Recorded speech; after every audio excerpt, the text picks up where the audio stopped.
Hello, you're watching Business Spotlight. This week we have Queen Munyai, the Chief Executive Officer for Consumer Goods and Services Ombud, who will be sharing an in-depth understanding of what the office is about and its core objectives. Queen, thank you very much for joining us in the studio. Thank you, Gary. Thank you for having me this morning. Well, in simple terms, what is the role and mandate of the Consumer Goods and Services Ombud? Okay, the CGSO, short for Consumer Goods and Services Ombud, we are an alternative dispute resolution body which was set up in order to mediate complaints between consumers and suppliers. So we are an independent body, an alternative to the National Consumer Commission.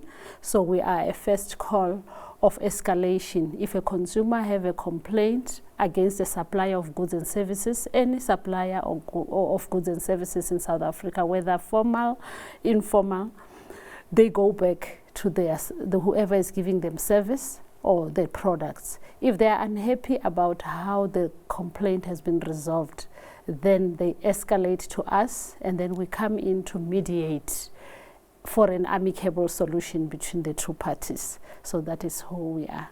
Well, it sounds delightful. I think every person watching this interview right now is going, you know, I have a consumer complaint, and finally, here's somebody I might not have known about that can help me with that. So does the office handle public and private sector complaints? The office handles not public sector, but private sector. So in other words, we are not mandated to deal with any complaints against any organs of state or any employer-employee disputes, but we deal with complaints that emanate from a transaction that happens within South Africa.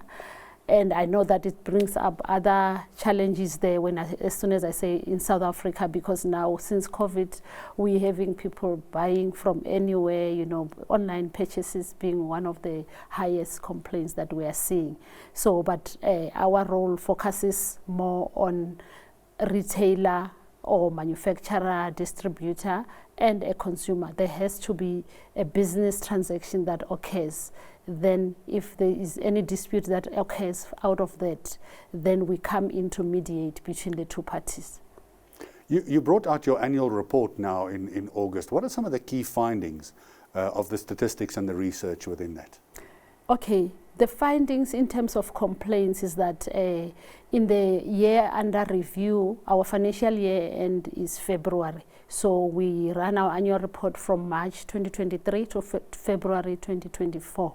So we have closed 10,140 complaints, and we closed all those cases within a turnaround time of 41 business days. So in terms of the code in which we operate under, we've got 60 business days to close complaints. So 41 business days is a good thing. So I think we've had a good year, and it has been it talks to efficiency of our office, effectiveness, and the fact that the general public or South African consumer is getting their redress sooner than necessary, so they don't have to wait longer until we can resolve complaints. So those are that is one of our highlights, that we look at the year under review and we think that we have done well in the previous year. But in the process of that, we've been able to facilitate refunds back to the hands of consumers to the value of 12.1 million in the previous financial year. So for all these complaints that we close, we quantify the value, and in total, it comes to about 12.1 million, which consumers were able to get in the form of refunds from retailers to consumer. So you can imagine if we were not there to facilitate that, that means consumers would have just walked away and make sure that they just go on with their lives without trying to get that. So that is the impact that we have done in the industry, making sure that consumers do get their redress. But it also talks to our suppliers, the compliance of our suppliers of South Africa, that we are seeing more and more businesses embracing the Consumer Protection Act and providing redress back to the consumers when it is due. So those are the highlights. But also what we have seen, we are set up as a non-profit organization.